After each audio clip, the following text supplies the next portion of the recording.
uhimbazwe nabo wimenyesheje, tuguhaye icyubahiro. Mutanga bugingo, mutunzi w'imbabazi, wowe munyarukundo ruhebuje, akira ishimwe, akira icyubahiro.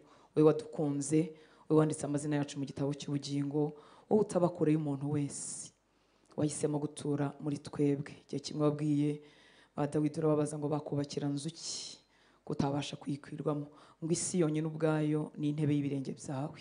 Ariko muri iki gihe Yesu dusenze, amen. Haleluya. Imana ibahe umugisha. Murakoze kuba mu nzu y'Imana, murakoze kubonera Imana umwanya. Imana nibishimirwe. Ikintu cyose cy'agaciro cyangwa umuntu wese w'agaciro tumushakira umwanya. Haleluya. Rero uyu ni umwanya tuba duhaye Imana ngo twigire ku birenge byayo, twigishwe nayo. Murabizi ko turi mu mwaka wo guhamya, murabyibuka. Haleluya. Umwaka wo guhamya, kandi uwo duhamya atwuzuza ibihamya bye. Ntiyifuza ko dutwara inkuru z'impuha, ntiyifuza ko tumuvuga tutamuzi. Uramutse uhamije umuntu utazi, wajya umuhimbira, wajya umuvuga ibitari byo. Rero data yifuza kutwihishurira, aduhishurire Kristo, aduhishurire icyo Yesu yakoze, aduhishurire abo turi bo muri Kristo Yesu, kugira ngo nitumuhamya tumuhamye iby'ukuri. Haleluya. Dutangiye rero inyigisho tuzamaramo iminsi aharaho kubw'ubuntu bw'Imana. Tuzagenda dusoma igitabo hafi ku gitabo, si ku gitabo ariko umurongo umwe ku wundi uko Imana izadushoboza. Nazihaye umutwe uvuga ngo umuhamya wuzuye ibyo ahamya. Haleluya. Haleluya. Haleluya. Umuhamya ariko wuzuye ibyo ahamya. Umuntu ashobora guhamya ibintu bitamwuzuye, icyo gihe guhamya kwe kukaba guto, kukabura ubushizi bw'amanga. Ariko iyo umuntu yuzuye ibyo ahama agira ubushizi bw'amanga butangaje. Ndabasaba rero kuba mufite Bibiliya zanyu ndetse no kwandika aho bishoboka. Icyo uri busigarane mu mutima wawe ucyandike, hanyuma kandi uzanagisubiremo. Haleluya. Kubera ko iri jambo ry'Imana ridukorera iyo ritinze muri twebwe mu mitekerereze yacu, rikaganza uko dutekereza, rikatwuzura kugeza igihe dutekereza nkaryo cyangwa se nk'uko icyo ryavuze. Turaza kugenda tubyumva. Turakoresha urwandiko Pawulo yandikiye itorero ry'Ikolosayi, igice cyaho cya mbere. Reka duhere ku murongo wa 3, turagenda tumanuka gato gatoya. Haleluya. Ku murongo wa mbere yarivugaga, turaheraho ku murongo wa 3 tugende tumanuka buke buke. Imana nishimwe. Urwandiko Pawulo yandikiye itorero ry'Abakolosayi cyangwa ry'uwo mujyi mutoya w'Ikolosayi. Haleluya. Reka dusome kuva ku murongo wa 3. Mwuka wera turamuraritse ngo yigishirize muri twebwe, kandi n'ibitekerezo byawe bitekanire kumva ijambo ry'Imana. Ibitekerezo burya birigenga cyane, bishobora kudusiga hano bikagera nko muri Amerika cyangwa mu Bushinwa cyangwa mu ntambara yo muri Ukraine n'Uburusiya bikagerayo. Bishobora kudusiga hano bikagenda bigateka inyama cyangwa bigateka ibishyimbo bigahisha byicaye hano. Rero ibitekerezo birigenga, niyo mpamvu ukwiye kujya ubigaruka wumva ijambo ry'Imana. Kandi nanjye ndabibwira ngo ibitekerezo byacu twese guma hano uhure n'Imana yakugeneye.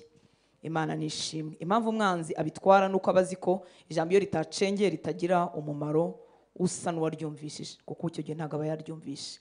Reka rero dukomeze ku murongo wa 3. Dushima Imana se w'umwami wacu Yesu Kristo uko tubasabiye iteka ryose. Murumva n'urwandiko yabandikiraga abavugaho, aravuga ngo ashima Imana se w'umwami wacu Yesu Kristo uko abasengera cyangwa uko tubasabiye iteka ryose. Ni iki kimutera gushima Imana? Arakitubwira ku murongo wa 4 ngo kuko twumvise ibyo kwizera kwanyu mwizeye Kristo Yesu n'urukundo mukunda abera. Haleluya. Ikimutera gushima Imana ku bw'itoro ry'Ikolosayi nuko hari amakuru bumvise, kuko twumvise ibyo kwizera kwanyu mwizeye Kristo Yesu n'urukundo mukunda abera. Ibi rero Pawulo yari yumvise kwizera kwa ririya torero. Ubundi kimenyerewe tuzi ko kwizera kuba imbere mu mutima, siko bimeze? Kwizera ntikugira urusaku, rikuvuga kuba imbere. Ariko ku kwizera kukuri kuzima kudapfuye burya kugira ijwi, kugira sound, kugira ijwi rigera kure rikarangurura abandi bantu bakabimenya ko tugufite. Imana nishimwe cyane. Ni ukwizera kwahinduye imibereho yabo, ni ukwizera kwahingutse inyuma, kandi burya niko tugenewe. Muranyuma nshuti z'Imana, kwizera iyo kutahingutse inyuma kuba kudahari. Yesu ashimwe cyane. Rero igitera Pawulo gushima nuko hari amakuru yumvise. Yumva amakuru yo kwizera kw'iri torero, ngo twumvise ibyo kwizera kwanyu. Nuvuga ngo n'ukwizera kutagumye mu mutima ngo uvuge ngo reka njyewe nizera Imana, ngo njyewe n'Imana tubiziranyeho. Yego muba mubiziranyeho, ariko koko iyo guhari kurahinguka kukameneka inyuma. Imana nishimwe cyane. Haleluya. Ugumane mu mutima wawe ko kwizera kuzahinguka inyuma, kuzana impinduka mu mibereho yacu, ndetse no kutizera nako kuzahinguka inyuma, kuzana ubwoba n'impagarara mu buzima bwacu, ndetse no gutsindwa gutandukanye. Kuko ikintu gihesha bizera nako abera ari nabo bizera gutsinda nyine n'ukwizera kwabo. Haleluya. Uko kwizera kw'iri torero kuranejeje, kuko n'ukwizera gufite ijwi. Hari umunyumva? Haleluya. N'ukwizera kumenyekana, n'ukwizera gufite sound igera kuri, n'ukwizera gufite ikimeze nk'urusaku kigera hirya no hino bakakimenya. Mbibutse ko uru rwandiko Paulo yarwanditse ku gufungwa kwe kwa mbere, ntiyari muri gereza ngira ngo, ariko yari afungiwe i Roma mu nzu, ariko kuri kugufungwa kwe kwa mbere nibwo yandikiye iri torero. No kuvuga ngo n'ukwizera kwambukirana kugasanga Paulo aho ari mu nzu y'imfungwa cyangwa afungiwe, ariko kukavuga ibirimo gukoreka mu itorero ry'Ikorosayi. Iri torero nta nubwo ari wararitangije, ariko imirimo ituruka mu kwizera kwabo, ubuzima buturuka mu byo bakiriye, bifite urusaku bikagera no kwa Paulo, kandi bikamutera gushima Imana. Haleluya. Haleluya. N'ukwizera gufite icyo kwabyaye. Imana nishimwe cyane. Kwizera rero kwavuye hehe? Turabibona ku murongo wa 5. Nguko kwizera kurakomoka mu bintu byitwa ibyiringiro. Iyi si tuyibeshwaho n'ibyiringiro. Ibyiringiro ni ikintu ntari nasingira, ariko kinyemeza ko ejo hazaza bizaba byiza. Siko bimeze? Haleluya. Ibyiringiro ni ibintu bimbwira ngo nimpagarara cyangwa nicara kuri no ntebe ntabwo ndi bugwe. Ibyiringiro ni ibintu bimbwira bima icyizere kibikurikiraho. Rero iyo umuntu yabibuze ibyiringiro arapfa.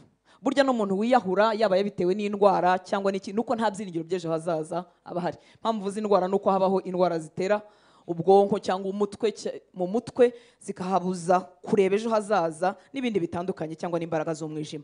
Imana nishimwe cyane. Uku kwizera rero ngo baragukomora kubw'ibyiringiro. Bakura hehe? Kubw'ibyiringiro by'ibyo mwabikiwe mu ijuru, ibyo mwumvise kera mu ijambo ry'ukuri k'ubutumwa bwiza. Ndifuza ko nta jambo na rimwe rigucika. Imana nishimwe cyane. Haleluya. Kuri 4 hatubwiye ngo kuko twumvise ibyo kwizera kwanyu, mwizeye Kristo Yesu n'urukundo mukunda bera. Kwizera kwanyu kwarashakuje kutugeraho, urukundo mukunda bera rwarashakuje rutugeraho. Ngo ni kubw'ibyiringiro. Mbese ibi byose uko kwizera kuvuga gufite ijwi bikomoka ngo kubw'ibyiringiro bw'ibyo mwabikiwe mu ijuru. Itorero ry'Ikorosayi ryarapfumuye n'amaso asanzwe, rigira ibyiringiro, rirareba ribona ibyo babikiwe mu ijuru. Imana nishimwe cyane. Mbibutse ko bari abantu bameze kimwe natwe, bafite ibibahiga nk'uko tubifite. Haleluya. Ariko ibyo byiringiro impamvu bidatenguha nuko atari ibyina ahangaha gusa, ahubwo baratoboye ngo babone ibyiringiro by'ibyo babikiwe mu ijuru. Ariko se byo bigakomokaho ngibyo mwumvise kera mu ijambo ry'ukuri k'ubutumwa bwiza. Muri make ibi byiringiro bituma bamenya ibyo babikiwe mu ijuru ni ibintu byaciye mu matwi yabo, barabyumva kuva kera. Ariko si inkuru zitambuka, si ibiganiro bisanzwe, ahubwo bikomoka mu butumwa bwiza, muri gospel. Imana nishimwe cyane. Haleluya. Mbibutse ko ubutumwa bwiza si ikindi, ni ibivuga Yesu, icyo yakoze n'icyo yatugize cyo mu Mana. Imana nishimwe. Kuri 6 ngo ubwo butumwa bwiza bwabagezeho namwe ab'Ikorosayi, ngo nk'uko bwageze no mu isi yose, hanyuma bukera imbuto. Haleluya. Haleluya. Haleluya. Haleluya. Haleluya. Ubutumwa bwiza bugira imbaraga, bumeze nyine nk'imbuto, kandi bukera ikindi kintu. Ngo bwabagezeho namwe, ubwo butumwa bwiza bwabagezeho namwe nk'uko bwageze no mu isi yose, hanyuma bukera imbuto, bugakura nk'uko no muri mwe bwazeze uhereye ku munsi mwumviyemo mukamenya ubuntu bw'Imana by'ukuri. Umuntu wese wakiriye ubutumwa bwiza, haleluya, haleluya. Hari imbuto zameze mu buzima bwe, Imana nishimwe cyane. Iyo imbuto zitameze ubutumwa bwiza buba butinjiye. Yesu ashimwe cyane. Sinavuze ko ibitekerezo byigenga n'ubwenge bwigenga ushobora kwicara munsi y'ahavugirwa ubutumwa bwiza ariko ntubwakire. No mu ishuri ni ibisanzwe, amarevi yatubera umuhamya. Attitude umunyeshuri yazanye mu ishuri ituma yakira ibyo mwarimu avuga cyangwa ntabyakire. Attitude ya mbere yuko isomo ritangira. Ni bande bigeze kugira abarimu badakunda? Isomo rye nturyumve burundu, ryaba ryoroshye ryaba rikomeye. Ni ukuvuga ngo inyifato imbere y'iryo somo izatuma uryumva cyangwa utaryumva. Yewe n'inyifato ya nyuma, kuko bamwe barisubiramo kugira ngo byumve neza. Muri make mu bintu tukorera abana batoya ni ukubakundisha amasomo biga. Niyo mwarimu abaye umurezi mwiza bakamukunda babasha kubyumva byoroshye. Yesu ashimwe cyane, haleluya.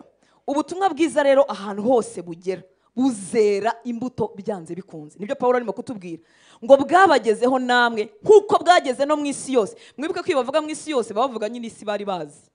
Yesu ashimwe cyane, aho bari bazi, haleluya. Ngo bwabagezeho namwe nkuko bwageze no mu isi yose, bukera imbuto, bwamara kwera imbuto bukanakura nkuko no muri mwe bwazeze uhereye ku munsi mwumviyemo mukamenya ubuntu bw'Imana by'ukuri. Kuva inkuru nziza yagera mu itorero ry'Ikorosayi, haleluya, kuva umunsi batangiye kumva bwatangiye kwera imbuto, bugenda bukura. Babitewe n'iki? Nuko bamenye ubuntu bw'Imana by'ukuri, haleluya. Umuntu ashobora kumenya ubuntu bw'Imana gace, kandi ubuntu bw'Imana ni bugari cyane, n'ubundi tugenda twongererwa kubumenya. Rero iri torero Paulo aratubwiye ngo bamenye ubuntu bw'Imana by'ukuri, bituma ubutumwa bwiza bakiriye bugenda bwera, burangije bugira kwizera gufite urusaku n'ibyiringiro bigera hirya no hino. Haleluya, haleluya. Umutima wawe wakire icyo Imana ivugana nawe kugira ngo kizane impinduka z'ubumana nk'uko wabigenewe mu buzima bwawe. Imana nishimwe, haleluya. Reka tugende dusubiramo kugira ngo turebe ko twabigumana mu mitima yacu. Kwa kwizera kuvuga kwageze kuri Paulo, kwa kwizera gufite ijwi rigera kure, kwavuye mu byiringiro. Murabyibuka bya byiringiro by'ibyo babikiwe mu ijuru, ariko nabyo byavuye mu cyo bumvise. Si ikindi bumvise, ni ubutumwa bwiza, kandi ubutumwa bwiza si ikindi ni Kristo. Haleluya. Icyo yaje gukora n'icyo yaduhinduye cyo mu Mana. Muranyumva nshuti z'Imana? Niyo mpamvu mu buriganya bwa Satani atera abantu guhagarara ku gatuti ntibavuge ubutumwa bwiza, ntibavuge Yesu. Tukaba twabatera story bikarangira, kuko Satani arabizi ko ntacyo bihindura. Bishobora gukabakaba amarangamutima yawe, bishobora kukumara amatsiko, ariko ntibiguhindura. Kandi mu bindi binyoma biriho, murabona turi ku isi ya internet, nta n'umuntu ukigira pastor umwe. Umuntu ashobora kwibwira ko yakurikiye ubutumwa bwiza, wenda yakurikiye nk'ikiganiro Hortense yagiranye n'umunyamakuru, kikubaza ngo wabyaye abana bangahe, ngo se ngo wakijijwe ute. Ashobora kuzamo ijambo ry'Imana nk'iry'umurongo umwe, ariko indi minota 30 igahita tuvuga story z'ukuntu avuye Nyamirambo, z'ukuntu buriya ntago ari ubutumwa bwiza. Kira ni ikiganiro. None ikibazo umuntu ashobora kumva yabikurikiye akajya yumva yumvise ubutumwa bwiza. Oya, Yesu ashimwe cyane. Ubutumwa bwiza buvuga Yesu, bukavuga Yesu wenyine, icyo yaje gukora n'icyo yatugize cyo mu Mana. Muri make butumenyesha position dufite mu Mana.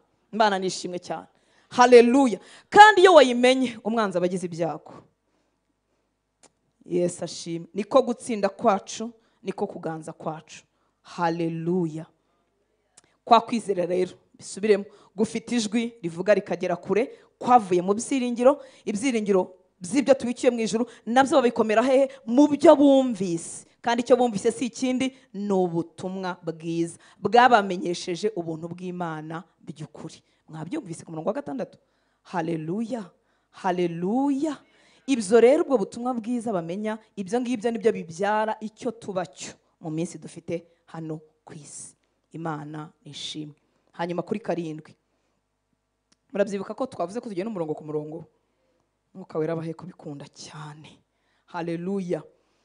Ngo nkuko mwigishijwe na Epafra cyangwa Epafrodite, umugaragu mugenzi wacu dukunda, wababereye umukozi ukiranuka wa Kristo wo kubagaburira ibye. Nagira ngo mwumve kano. Haleluya.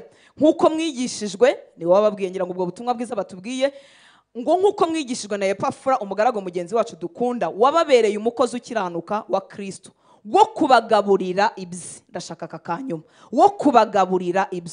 Epafura cyangwa Epafrodite yakoraga iki? Cyangwa ngewe ndimo ndakora iki? Cyangwa abandi bavuga butumwa barimo gukora iki? Baba barimo kugabura iby'Imana. Muranyumva shiti z'Imana. Muri make iyo twicaye munsi y'ijambo ry'Imana tuba turimo kurira ku meza y'umwami. Malheureusement cyongeza byo bavuga iki? Unfortunately ntago abantu benshi babimenye. Kuko uramutse wicaye ku meza y'umwami wa hano mu isi ukomeye nturangara, ntujya no ku ruhande.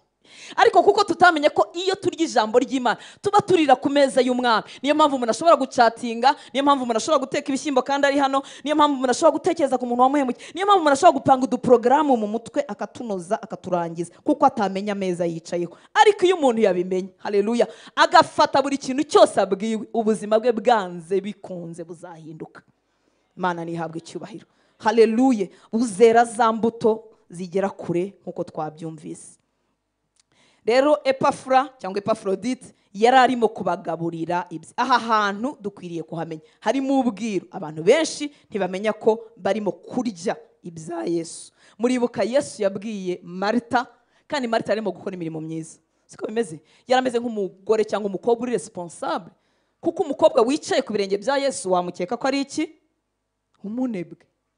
Umuntu yicara abashyitsi bateranye, urabona bitaba ari umunebwe. Ariko Yesu aravuga ngo Mariya yahisemo umugabane mwiza atazakwa, kuko Mariya ihishurirwa ari bukure ku birenge bya Yesu, nta muntu uzarimwaka. Haleluya. Hari igihe cyo gukora, hari n'igihe cyo kwigishwa n'Imana. Imana nishimwe cyane. Kandi iterambere dufite uyu munsi n'ikoranabuhanga, umuntu ashobora kubikora byombi, akaba ari mu kazi kandi n'Imana akomeza kwakira ibiryo byayo n'ibitekerezo bye mu bitekerezo bye, abyakira mu muntu we wamwimbere. Haleluya, haleluya.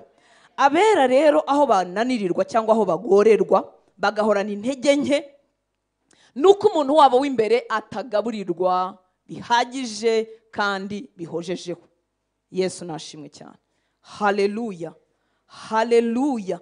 Bikabatera kugira intege nke mu rugendo, bikabatera kubashwa n'iby'isi, amakuba n'ibyago n'ibitaryoshye isizana, no kubura umunezero no kubura amahoro ya Kristo bikatubasha kuko tutagaburiwe bihagije kandi bihojejeho.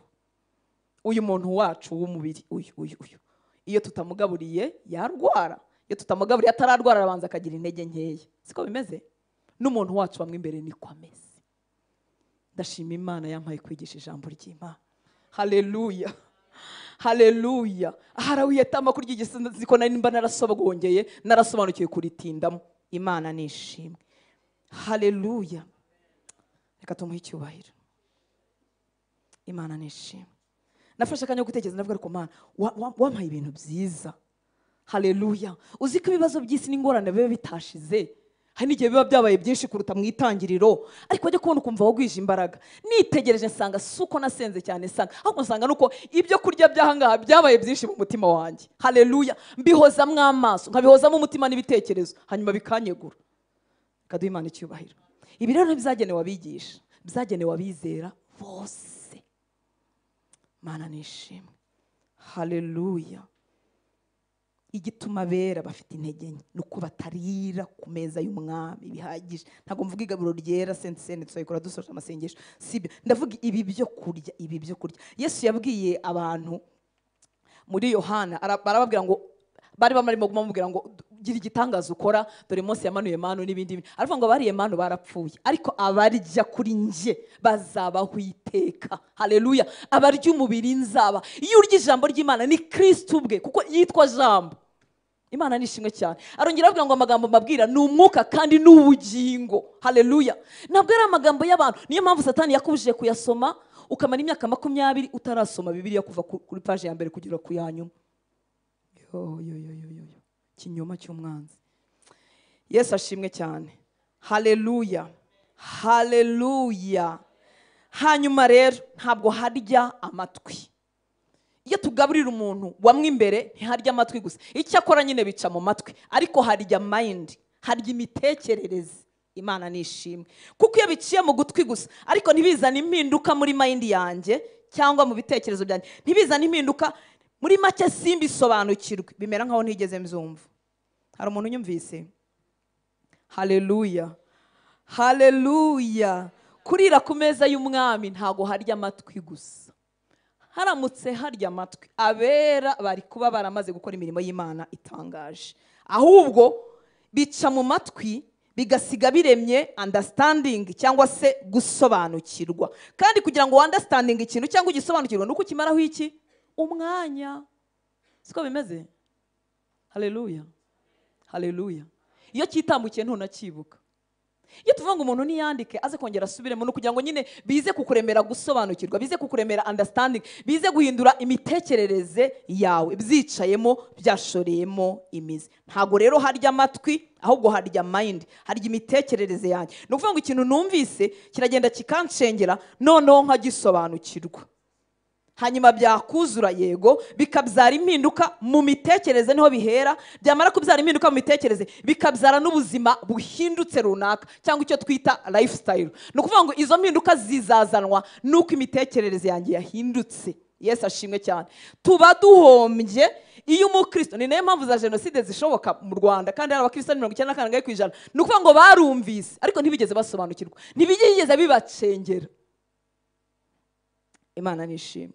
Ijambo ry'Imana ryancengeye, sinshobora kwangana, sinshobora kugira amacakubiri, ryancengeye. Ariko iyo ryatambutse gusa rinsiga ameze nk'uko nari mbeze. Niba iwacu barandaze kwangana, ndakomeza nangane nk'uko nari mbifite mbere, kuko ritacengeye. Imana nishimwe. Nyamara rifite imbaraga zo gucengera no guhindura umuntu iyo umuntu ariteze amatwi abyitayeho. Si twe twihindura, si n'ingamba dufata, ahubwo muri iri jambo harimo imbaraga. Haleluya. Harimo ubushobozi buhindura buri muntu wese uritezeho umwanya. Mana nishimwe. Haleluya. Reka tumuhe icyubahiro, watugire neza akaduha ijambo. Ingeso zimwe ntituzigeza tuviriyeho. Utanabipanze uzi wenda ko ari nakuteye, uzi ko ari ingesi gutinda ukajya ugira ngo nikuteye. Ariko kubwo kuba munsi y'ijambo ry'Imana wazakebuka nyuma y'imyaka ugasanga cya kintu burya cyakuvuyeho. Bwa bwoba se bwarashize, ya mahane se yaragabanutse, bya bintu isi idutizi baratwanduje ugasanga byagiye bivaho buke buke buke buke. Imana nihabwa icyubahiro. Haleluya, haleluya.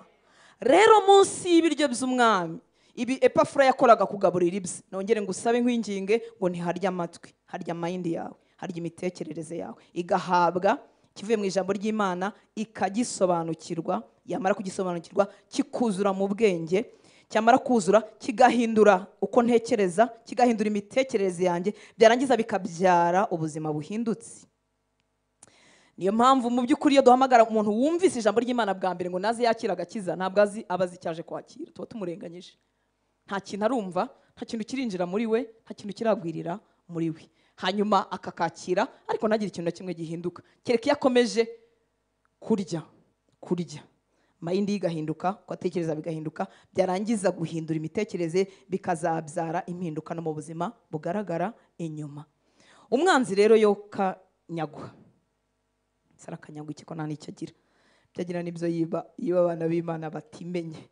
Umwanzi akora uko ashoboye ngo utumva, cyangwa se nusa n'uwumvise wumva urangaye kugira ngo utagira ikintu usigarana. Hanyuma akihutira gutuma akasa nk'akinjiyemo, nako wihutira kugasohoramo utega amatwi ibinyuranye n'ubutumwa bwiza. Reka nsubiremo. Haleluya, haleluya. Muntiza amatwi y'inyuma n'ay'imbere. Yesu nashimwe cyane. Umva uko umwanzi abigenza. Akora uko ashoboye ngo utumva, cyangwa se nusa n'uwumvise gasa nk'akantu kamwe kinjiye. Akora uko ashoboye kugira ngo nako kinjiye ntatume kagumamo. Abigenza ate?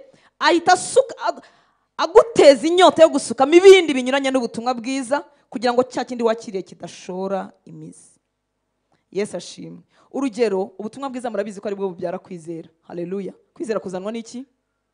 Kumva iki? Ijambo rya Kristo. Haleluya. Nuvuga ngo kwizera ngo uhabwa n'icyo numvise, ariko no gushidikanya kuzanwa n'iki? Nanone no kumva. Ubwo babuzanwa n'iki? No kumva. Uyu munsi hari abantu bafite ubuzima bwahinduwe na filime bareba, bwahinduwe na teatre bumva, bwahinduwe. Kandi niyo mwaritegereje, sinzi wenda filime zo mu Rwanda wenda si cyane, ariko filime zo mu mahanga z'abazungu z'ibiki, ziba zirimo abagabo n'abagore basenye, ziba zirimo ugezweho muri bo abageze nko ku mugore wa kangahe, abacishamo agasambana. Niyo ari filime z'abanyeshuri babereka uko basambana inyuma, nuvuga ngo biriya bintu biragenda bigaformata imitekerereze yawe, bikazanamo biriya nyine bivuga. Indirimbo nyinshi zitaramye Imana ziranduye, izindi zisa n'iziramye Imana nazo ntiziramye Imana, nyinshi nazo zuzuyemo amaganya. Nuvuga ngo bitandukanye n'ijambo ry'Imana, niryo ryonyine rifite ibyiringiro bizima byuzuye. Haleluya. Hanyuma rero umwanzi kuntu abigenza atuma akajambo k'Imana kari gasenka kinjiye, akagukoresha wowe ubwawe gushyiramo ibindi bitari byo, kugira ngo nako nikamaremo umwanya. Imana itugirira ubuntu. Haleluya. Muri Matayo 13:19 turaza kugaruka ku cyanditswe cyacu cyo mu Bakolosayi 1. Matayo 13:19 avuga ngo uwumva wese ijambo ry'umwami ntarimenye. Kurimenye kunguku bavuga ni ukurisobanukirwa, ni understanding. Murumva nshuti z'Imana? Matayo 13:19 uwumva wese ijambo ry'umwami ntarimenye, umubi araza agasahura ikibibwe mu mutima we. Uwo ni usa n'izibibwe mu nzira. Murabizi ko zitigeze zera, siko bimeze? Yo mwagiye kera. Abahari haleluya, abagiye mugaruke. Uwumva wese ijambo ry'umwami ntagire gute? Ntagire gute? Iyo atarimenye umubi arigeraho access, umubi abasha kurifata. Iyo yarimenye umubi ntabwo arigeraho. Muri mashiti z'Imana, uwumva wese ijambo ry'umwami ntarimenye, umubi araza agasahura ikibibwe mu mutima we. Cyasaga nk'ikibibwe, ariko kuko atakimenye ntikiri bugire imbaraga zo gushora imizi. Niyo mpamvu Imana ihagurutsa abigisha. Iteka twese tugira abantu twigiraho. Haleluya. Haleluya. Ukwiye no kurobanura abo wigiraho ijambo ry'Imana. Imana itugirire neza. Uwumva wese ijambo ry'umwami ntarimenye, umubi araza agasahura ikibibwe mu mutima we. Uwo ni usa n'izibibwe mu nzira. Mutekereze rero inshuro twumva ijambo ry'Imana dusinziriye, mutekereze inshuro dusoma Bibiliya dusinziriye, mutekereze inshuro tujya mu materaniro nyuma bakubaza ati wumvise iki? Kavuga ati ariko bafashijwe. Tunumva nafashijwe, atari akantu k'akagiro yatanze. Urumva Satani kunari umuriganya? Kanguka mama, munyaganyezo mu musinzira. Kandi nabyo n'uburiganya bwa Satani. Sikusinzira mu gitondo koko. Umwanzi abazi ko urimo guhura n'ibyagukiza, akakubuza kubyumva kandi wanaje. Haleluya. Haleluya, haleluya. Mujya mwumva ibitotsi biza iyo umuntu arimo nko gusenga nka nijoro, ariko waba urimo nko gukurikira ikindi kintu ukunda, ntumenye naho bigiye. Ninjye nyine bibaho. Kera mama wacu yajyaga tuvugisha ishapuri tukiri batoya. None icyo gihe habagaho nakugira ngo ziracyabaho ikinamico. Ntabwo uyu munsi nkiyumva, ariko nicyo gihe zabagaho. None twagomba kuvuga ishapuri mbere y'uko ikinamico izamo. Banza yabaga ku wa kabiri niba nibuka neza. Noneho tukavuga ishapuri dusinzira we, kandi yatuvugishaga dupfukamye. Tukayivuga dusinzira duhonda imitwe igapfa kurangira, tukaba tubaye maso tugakurikira ikinamico. Nta muntu n'umwe ugira gute uhunyiza. N'uyu munsi dufite ubutumwa bwiza, tutarimo no gusubiramo amasengesho kubwo gusubiramo. Umwanzi ntashaka kumenya icyagukiza. Yesu ashimwe cyane. Yifuza ko uhora mu kintu gisa kimeze kimwe. Niyo mpamvu ukwiriye kumenya ko ni urugamba rw'umwuka. Ukikangura utikanguka, hagarara wumva ijambo ry'Imana, kanguka ava mu bitotsi. Iyo dufite ibizamini cyangwa dufite akazi kenshi ko tubikora, tukanywa amakawa tukagira gute? Yesu ashimwe. Haleluya.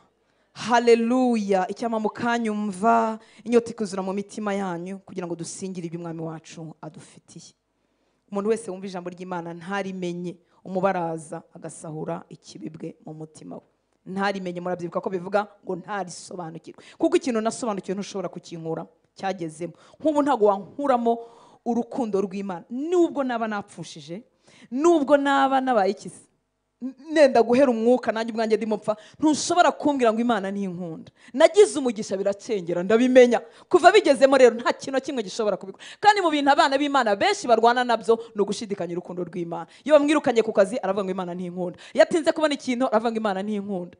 ariko nta hantu bihuriye. Ibitubaho nta hantu bihuriye n'urukundo rw'Imana. Muranyumva nshuti z'Imana, ntirugabanuka, oya, ntiruniyongera, rurahagije. Haleluya. Turuhishurirwa zonyine mu ijambo ry'Imana. Kuko rero iyo tutaruhishurira mu ijambo ry'Imana, dufata urukundo rw'Imana tukarugeranya n'urukundo rw'abantu. Njyewe nshobora kugukunda cyane, indi minsi nkagukunda gakeya, kuko turi abantu.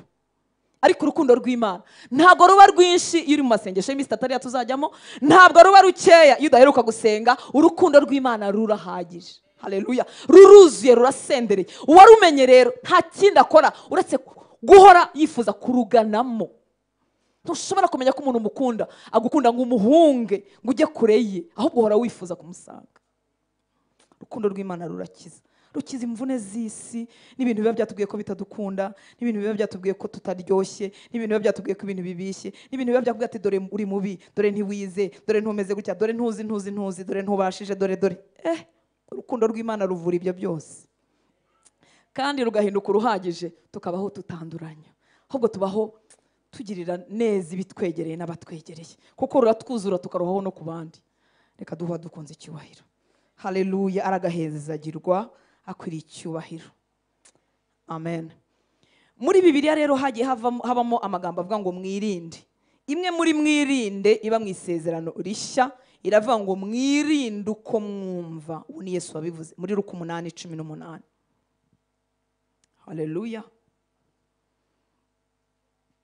Ngo nuko mwirinde uko mwumva, kuko ufite azahabwa, n'udafite akazakwa n'icyo yibwiraga ko afite. Mujye mwumva neza ijambo ry'Imana. Haleluya. Muribuka ko hejuru aho tuvuye muri Matayo 13:19 ngo umuntu wumva ijambo ry'Umwami ntarimenye, ni ukuvuga ngo yumvise atabyitayeho, yumvise adateze amatwi, ntiyagize kwifuza kurisobanukirwa ngo avuga atari ko se ko ntabyumvise neza, ongera umbwire. Cyangwa ngo yongere, mwabonye niyo usomye ikintu ucisha hejuru ubwawe nta n'uri gusobanurira, ukongera ugasubiramo, ukongera ugasubiramo, kugenda wumva kandi nta wundi muntu ukwigishije, kuko ubimazemo umwanya. Yesu ashimwe cyane. Haleluya. Rero Yesu aravuze ngo nuko mwirinde uko mwumva. Mu yandi magambo, ku byo kurya by'Umwami, bya bindi Epafrodite ari mwagabura, ijambo ry'Imana dukwiriye kuryumva with much attention, tubyitayeho. Haleluya. Haleluya. Mwirinde uko mwumva. Kubera iki?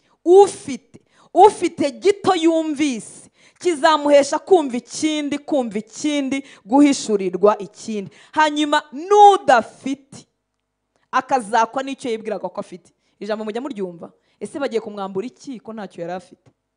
Yibwiraga ko ntacyo afite. Icyo afite ntiyagihaye agaciro, mu yandi magambo niyo mpamvu akinyazwe.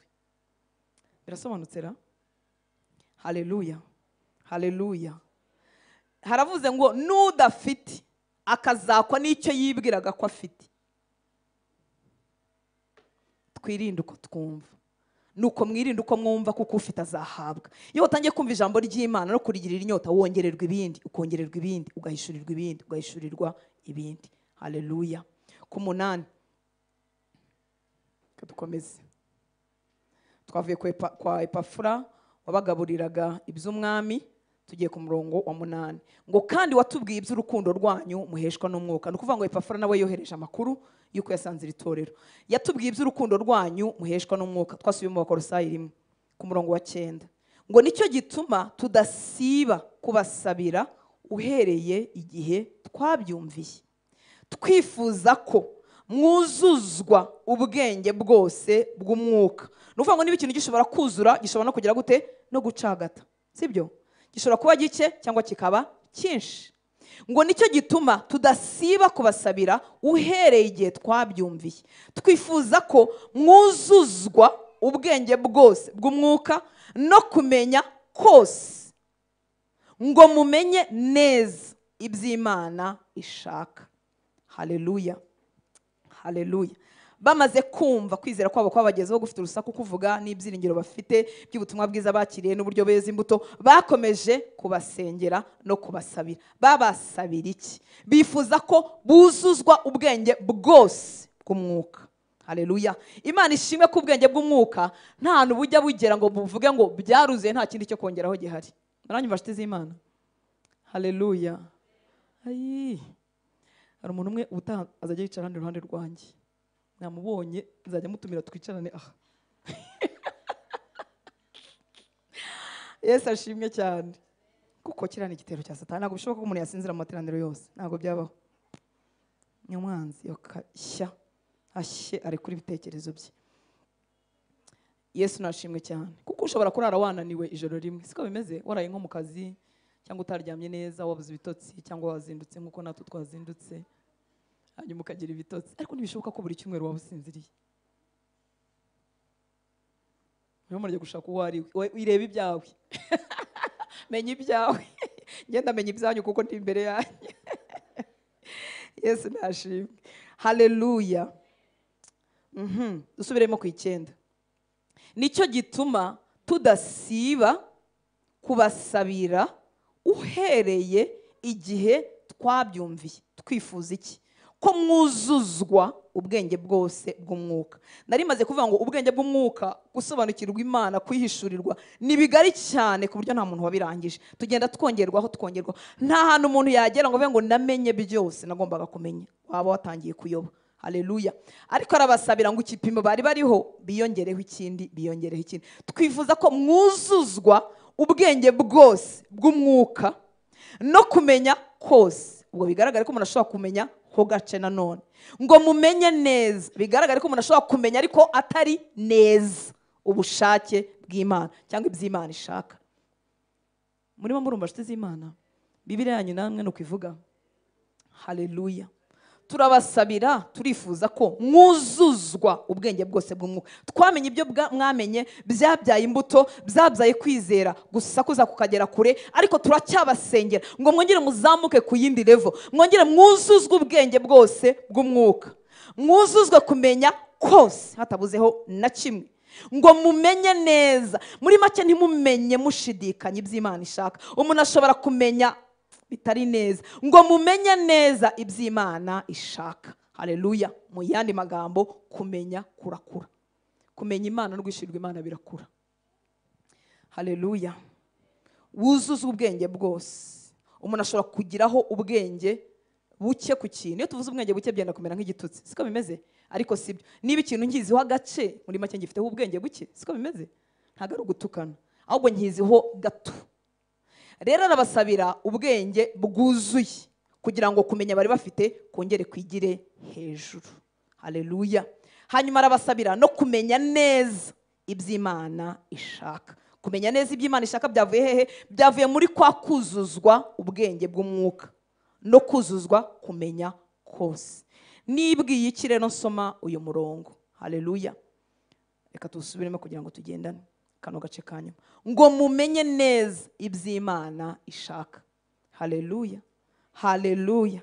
Niba habaho kumenya neza iby'Imana ishaka, kandi tukabimenya bivuye ko twujuje ubwenge bwose, tukuzuzwa kumenya kose, ni ukuvuga ko hari ibintu rero tujya tubeshyera Imana ko ari byo ishaka, atari byo ishaka. Kuko tutagize gute? Tutamenye neza iby'Imana ishaka. Ni iki cyaduteye kutamenya iby'Imana ishaka? Twabuze kuzuzwa bwa bwenge bwose bw'umwuka.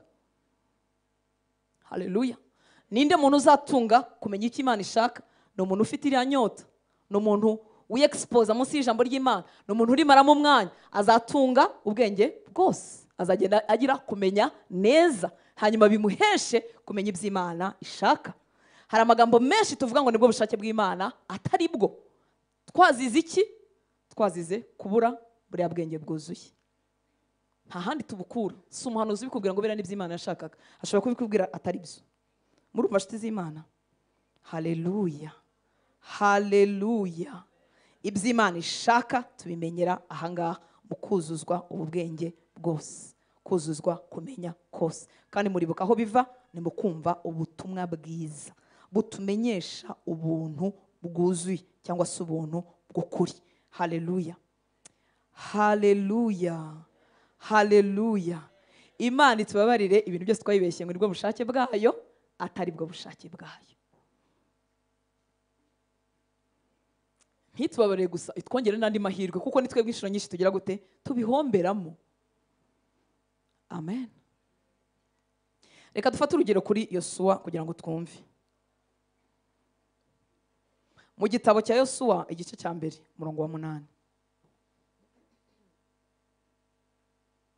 haravuga ngo ibiri muri iki gitabo cy'amategeko. Nibaza ko iri jambo murizi, abantu bose baduha abenshi baduha za Bibiliya, amagifti ya Bibiliya, ijambo niryo batwandikiye muri buka bampa Bibiliya bwa mbere, cyangwa nanjye nayiguriye niri nandikagamo. Igitangaje nuko ibi batwandikiramo tutabikora. Haravuga ngo ibiri muri iki gitabo cy'amategeko ntukarorere kubihamisha akanwa kawe. Bakabikwandikira kuri page ya mbere. Haraba bifite kuri page zabo za mbere za Bibiliya.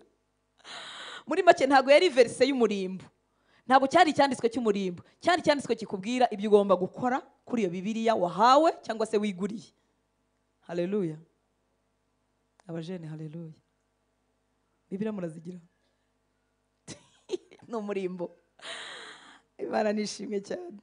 Ngo ibiri muri iki gitabo cy'amategeko ntukarorere kubihamisha akanwa kawe. Ntukarorere kugira gute? Iyo bavuze ntukarorere, ni igikorwa gikozwe umwanya muto cyangwa ni igikorwa kigaruka? Ntukarorere. Uzi umuntu avuga ati nturorere kuzenguruka ino sare. Nukuvuga ngo wagombye komeza kuzenguruka kugeza igihe ari bugaruka akubwira ati stop. Sibyo? Ntukarorere. Ntukarekeraho. Ntukarorere kubihamisha akanwa kawe. Mbibutse ko iki gihe cya Yosuwa iyo bavuga ngo biri muri iki gitabo cy'amategeko nibyo bitabo bari bafite. Mwibutse ko ni isezerano rya kera gusa, isezerano rishya ntago rihari.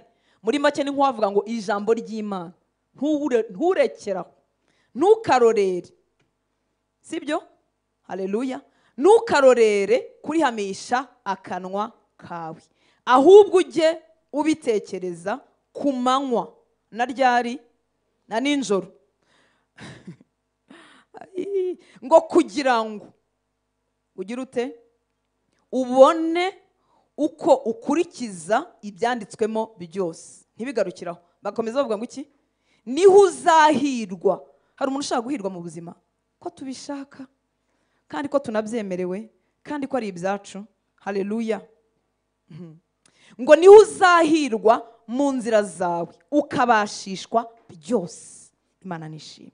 Haleluya. Haleluya. Iyi ni inama Uwiteka arimo kubwira Yosuwa uje gusimbura umugabo ukomeye witwa Mose. Aho baganaga ntibaragerayo, bari hakuno ya Yorodani, kandi Yosuwa afite ubwoba bwo gusimbura Mose, umugabo wavuganaga n'Imana imbona nkubone nguko bivugira. Haleluya. Yosuwa mutoranyije mu bandi batware ba Isiraheli baturuka mu miryango ikomeye, bakabaye basimbura Mose, ariko Imana mu bwigenge bwayo n'ubudahangarwa bwayo itoranyije Yosuwa. Irangije ngo ati Yosuwa rero ibi bintu ntago byoroshye, ariko hari ibanga, hari uburyo bijya bishoboka. Haleluya. Fata iki gitabo cy'amategeko. Yosuwa we, fata igitabo cy'amategeko. Ibi bintu biba bimeze nk'aho ari ubuswa, ariko ubuswa bw'Imana buruca ubwenge bw'abantu. Haleluya. Ryambereye umuti, ryaranyeguye, ryampaye ibyishimo n'ibyiringiro bidakama. Haleluya. Niba byarakoreye Yosuwa biracyakorana n'uyu munsi. Imana nishimwe. Abantu bose barya ijambo ry'Imana bahorana ibyiringiro bidakama. Amen. Ngo ibiri muri iki gitabo cy'amategeko ntukarorere. Iyi ni Imana ibwira Yosuwa. Ntukarorere kubihamisha akanwa kawe. Aba ari ibyo uvuga, aba ari ibyo watura. Niba kubwira tubwo uzatuyoboza iki ko ntacyo uri cyo Yosuwa we, na Mose byaramunaniye rerererere. Imana ikabwira ngo wowe hamya ibiri mu gitabo cy'amategeko. Vuga uti nshobozwa byose na Kristo mu imbaraga. Vuga uti ni Imana yampamagaye, iri kumwe nanjye, yambwiye ngo iratangira kunkuza uyu munsi. Vuga ibiri mu gitabo cy'amategeko Yosuwa we, reka gusubizanya n'isi. Yesu ashimwe. Ibiri muri iki gitabo cy'amategeko ntukarorere kubihamisha akanwa kawe, ahubwo ujye ubitekerezaho. Hari uguhamya ku munwa, hari no kubigaragura mu bitekerezo byawe. Ujye ubitekerezaho ku manywa na ninjoro, kugira ngo ubone uko ukurikiza ibyanditswemo byose. Niho uzahirwa mu nzira zawe ukabashishwa byose. Kaduha Imana icyubahiro. Haleluya, haleluya. Niyo mpamvu kwiganyira ari icyaha, kuko kuganya ni iki? Ni ugutekereza ku kibazo cyawe amanywa nijoro. Ariko naruhe baranyanga we, reba ukuntu navutse, mama yanyanze nkivuka, bambwiye ko data yanyihakanye, ninjyewe birukanye mu ishuri, ninjyewe wize bigoye, ariko ubu nzaruhuka ryari?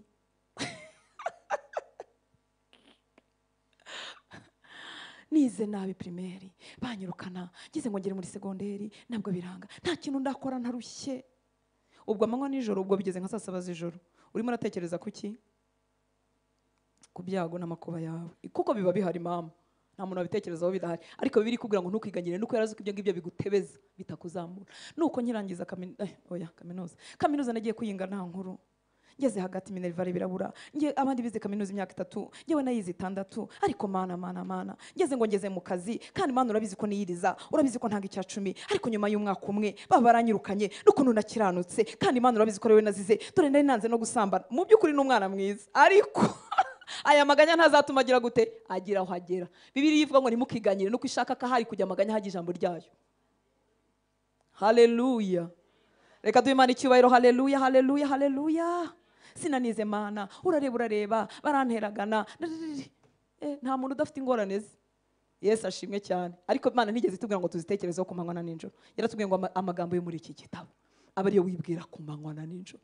Ni amagambo akwegura, nta kintu uratunga. Ni amagambo akuzamura mu bitekerezo, nta muntu wagupfumbatishije ikintu. Ariko jya umva uw'agaciro, wanagenda ukumva uraremereye kubera umwami. Haleluya, ukumva ufite Kristo, ukumva Imana irakwemera, ukumva birahagije, kandi biba ari ukuri. Yesu we tugirire neza. Haleluya, haleluya. Hariya muri King James nshyashya, New King James Version, kambasomere mu Cyongereza. Haleluya, kugira ngo byongere bicengere. Hari umuntu wanyandikira ngo ati rwose mutubwirire pastor ibyongereza byihorere, rwose turi abanyarwanda turamwumva, ariko abantu disi barankunda, Imana ibahumugisha, ariko kubera ko nshaka ko bicengera n'ukuri sinzakireka kubera ko hari akantu kamwe kazamo, nubwo mba nagisomye nyine ya neza yanjye ariko hari akantu kamwe kaza kagatandukana n'ikinyarwanda, kandi nifuza ko buri kintu cyose nabasha kumenya nakiguha kigacengera muri wowe. So kugira ngo ibyongereza tubyira kugira ngo gacengere neza. Icyatumaga Yesu yingishiriza mu migani, yavaga mu migani akavuga ati ndi umuzabibu, akavuga byose kugira ngo ntagire ikintu na kimwe yagomba kubaha batari bwakire. Ubwo nirwanagaho. Haleluya, reka dukomeze muri New King James Version. Impamvu nkoresha New King James Version nubwo ari ifite icyongereza gipfa kumvikana kuruta King James. King James yo ni ibitangaza, sinabasha no kuyisoma habe na gato, n'icyongereza cya kera. Ikindi nyira ahangaha habaho impaka ziba muri aya version y'ibyongereza, ngo bimwe byegereye original, ibindi byegereye ibindi uramizi gutranslatinga ni ugutakaza umwimerere. Bibiliya yanditswe mu Kigereki, mu Giheburayo n'icyarameya gikeya. Ntabwo rero izo ndimi tuzimenye twarushaho kumva cyane, ariko abatoya bagira Imana inyota bashobora kuziga bakabimenya.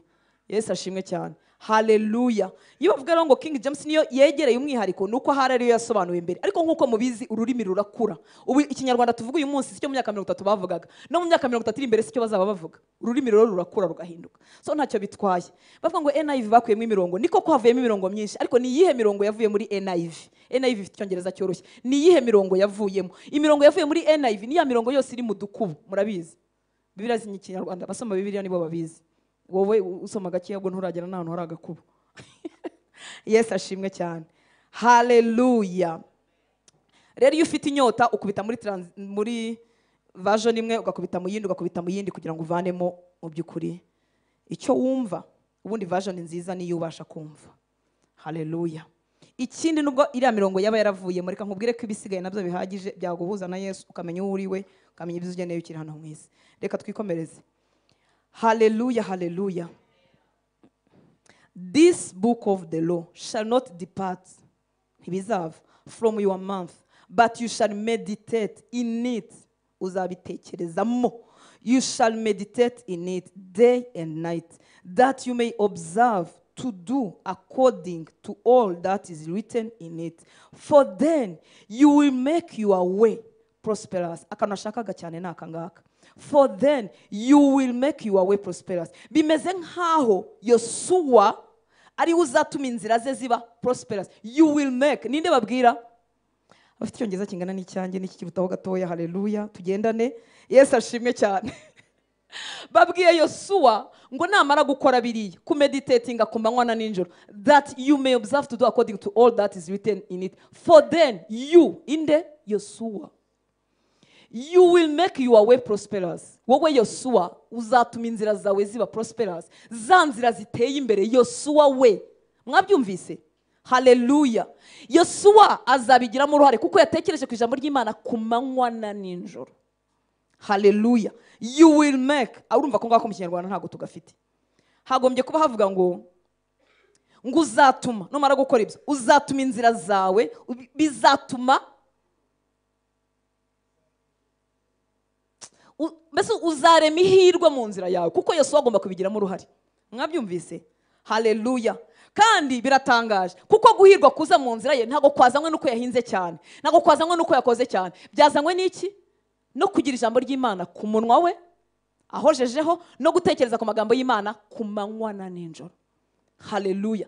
Nta muntu utekereza ku magambo y'Imana ku manywa na nijoro uzaba umuswa. Nta muntu utekereza ku magambo y'Imana ku manywa na nijoro uzaba urushizi bw'amanga. Nta muntu utekereza ku magambo y'Imana ku manywa na nijoro uzatinya kugira ikintu akora cyangwa uzagikora nabi. Azagerageza kuko atekereza iby'Imana ku manywa na nijoro. Muranyumva nshuti z'Imana? Haleluya. Haleluya. Iyo Bibiliya itubwira ngo Yosefu ngo yarafite ukuboko kwiza kuri we, nuko yarafite amagambo y'Imana amwuzuye. Muranyumva nshuti z'Imana? Yabwiye muka Potifari amubwira ngo ntago nakora icyaha gisa gityo ngo ncumure ku Mana yanjye. Sobuja mugabo wawe yandagije ibintu byose, nta n'ikintu ncungamo, ntago databuja ntakora audite kuko nabaye umwizerwe. Ariko iyo dusomye ngo ukuboko kwiza ko ari kumuriho nivyo yakuye mu cyo yamenye.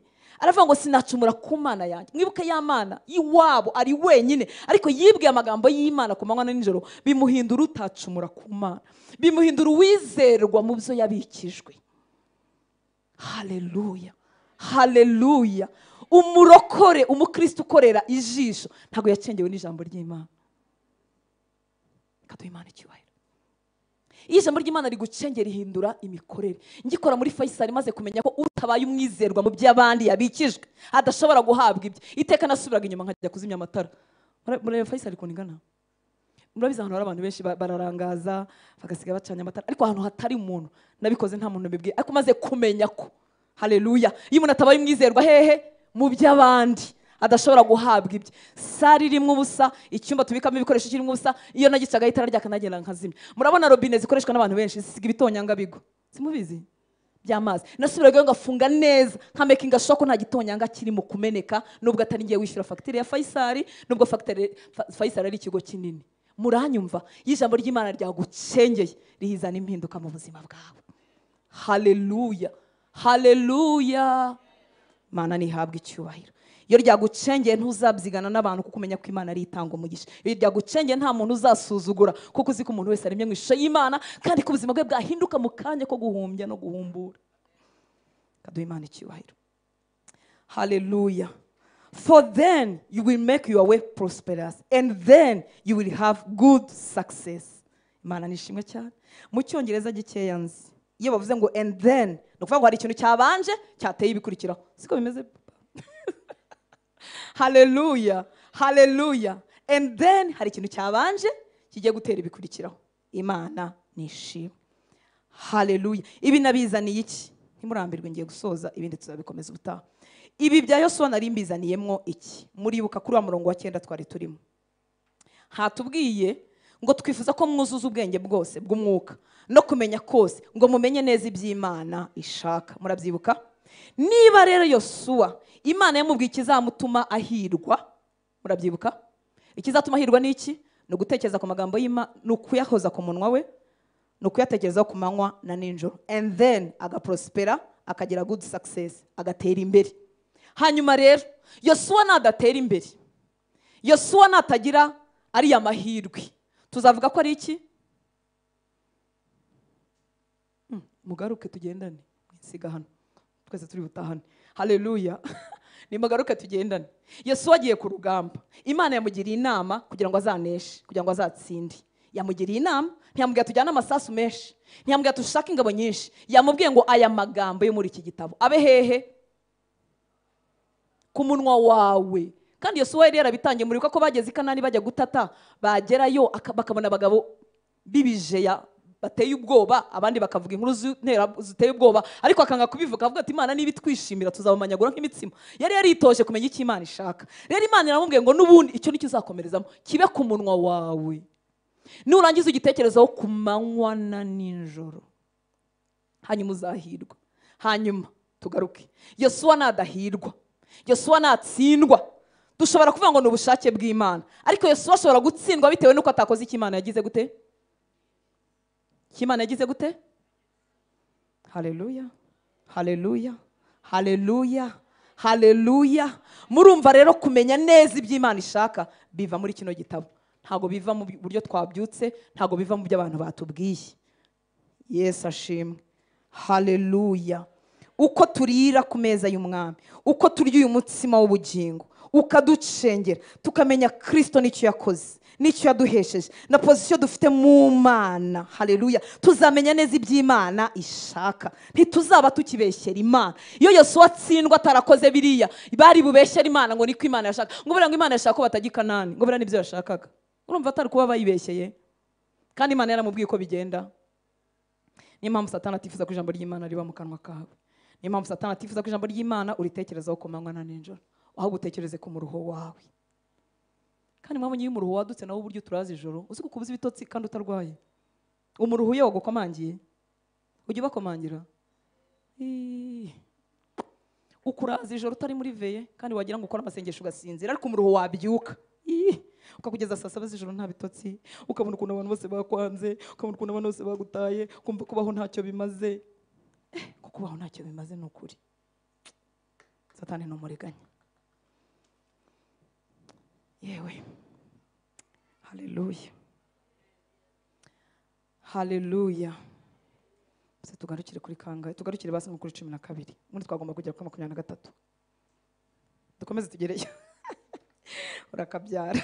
Imana nishimye. Haleluya. Haleluya. Hari ikintu sigaranye basi ku nkuru ya Yosuwa. Imana yari yaramubwiye ibanga. Ririya banga riba rimeze nk'ubuswa kuri twebwe. Ni gute umuntu yatekereza ku magambo y'Imana ku manywa na nijoro agatsinda urugamba? Ariko inama z'Uwiteka ziruta inama zawe, ziruta n'inama zanjye. Inama z'Uwiteka zirakwemesha. None umwanzi yahinguka hari ukavuga uti nzamubasha, uko bizamera uko ariko kose. Yesu ari kumwe nanjye, ari muri njyewe. Njyewe ndi ingingo za Kristo, njyewe ndamaguru ya Kristo ku isi. Sinshobora gutsindwa kuko Yesu yamirikiye ubwenge. Nuvuga aya magambo akuzura ni kubashishwa gutsinda hano mu isi. Haleluya. Ese nuko ibyago n'amakuba bidahari, birahari. Ariko niyo byakomanze uravuga uti Uwiteka n'umutabazi wanjye, ndabizi neza ko azandengera. Ukicara utegereje uti ntegereje icyubahiro kizava nyuma y'ibi ngibi, kuko ufite ijambo ry'Imana mu mutima wawe. Haleluya. Ibibabaza bishobora kuza, ariko uravuga uti ndabizi neza ko umucunguzi wanjye azahagarara mu isi wa mugani wa Yobu. Ndabizi neza ko bizavamo icyubahiro cy'Imana. Haleluya. Amen. Reka tujye ku murongo wa 10. Nabyibuka ko twari ku 9. Haleluya.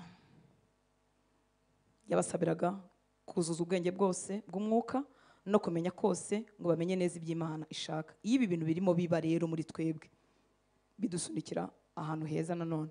Bidusunikira mu kugenda nk'uko bikwiriye abo mwami wacu. Haleluya. Mwumvise kwa kumenya kose bwa bwenge bwose, kwa kumenya neza iby'Imana ishaka tutabidushidikanya, bitubera imbaraga. Ufite si twe twikiza, ahubwo uko kumenya kwitwa Yesu uko niwe jambo iyo kwageze muri twebwe bitubera imbaraga zo kugenda nk'uko bikwiriye abo mwami wacu, tumunezeza muri byose, twera imbuto z'imirimo myiza yose, kandi twunguka kumenya Imana. Haleluya. Ibi bintu biraryoshye, ariko mwumvise aho byakomotse. Hari ibintu twumva bikatubyarira kugira ubwenge bwose bw'Imana, bikatubyarira gukura mu kumenya kwacu ko mu mwuka, bikagenda bizana impinduka muri twebwe, bikaduha kumenya neza iby'Imana ishaka, byarangiza bikatubyarira imbaraga zo kugenda nk'uko bikwiriye abo mwami wacu, tumunezeza muri byose, twera imbuto z'imirimo myiza yose, kandi twunguka kumenya Imana. Umunsi ku munsi usanga twungutse, umunsi ku munsi ugasanga twungutse, umwaka nyuma y'uwundi ntitugwingira, tugenda twunguka kumenya Imana no guhishurirwa urukundo Data dukunda, no guhishurirwa icyo Yesu yakoze ku bwacu, no guhishurirwa ab'Imana yatugezeho. Haleluya. Haleluya. Nta kintu kiryoshye nko kugira ubu buzima kandi bugenda bukura. Iyo ugenda umenya ijambo ry'Imana, hari ibintu uba utakivuga. Sinimo kuvuga iby'ibyaha. Urugero, indirimbo ziriho hari ziba zihuje n'icyo ijambo ry'Imana rivuga, ugasanga nk'igice kimwe gihuje n'ijambo ry'Imana icyo rivuga, ariko ikindi ntigihuje nabyo. Icyo gihe uhageze ntabwo haririmba. Abaririmbye haleluya. ariko ntibushobora kureka kuharirimba kuko rimwe na rimwe mu mutaramenya iki jambo ry'Imana rivuga. Ariko ubundi iki jambo ry'Imana rivuga meme no mu ndirimbo zo mu gitabo dukunda harimo ibintu binyuranye n'icyo Yesu yadukoreye. Yesu ashimwe cyane, bisa nk'ibidutuza mu isezerano rya kera. Rero iyo bimenye ntabwo byatura, urabisimbuka cyangwa ugashyiramo ibindi. Urugero, Imana ishimwe ko ntazi uwo waririmbye iyo ndirimbo kandi nkaba ntanamurwanya. Haleluya. Iyo tuvuga ngo uratwegera harya ngo iki kuruta umwambaro nambaye, baririmba ngo iki? Amba hafi kuruta umwambaro nambaye. Ibyo bintu ni byiza ku muntu ufite Imana ya kuri, sibyo? Biramuhumurije kuko yajyaga yihamagara nk'iri mu ijuru, sibyo? Murumva nshuti z'Imana, biramworohereje kandi mubimbwiye ko Imana imwegereye kuko urabona ko no mwambaro unyegereye, biramufashije. Ariko wasomye ijambo ry'Imana uzi ko Yesu ari muri nge imbere, umwambaro wanjye ntabwo ujya imbere. Mwabyumvise? Haleluya. Yesu yaratwibwiriye mu Baheburayo ngo yavanze umubiri n'amaraso natwe abana twebwe, yavanze umubiri n'amaraso. Muri make Yesu andimo, wenda turi buhagere n'ibikunda. Murumva icyo gihe rero umwambaro aranyegereye kuruta umwambaro nambaye, ntago ngiye byamfasha. Naramenye ko Yesu ari imbere muri nge, ariko bifasha ufite Imana yakure cyane. Bose murabyumvise? Imana nihabwe icyubahiro.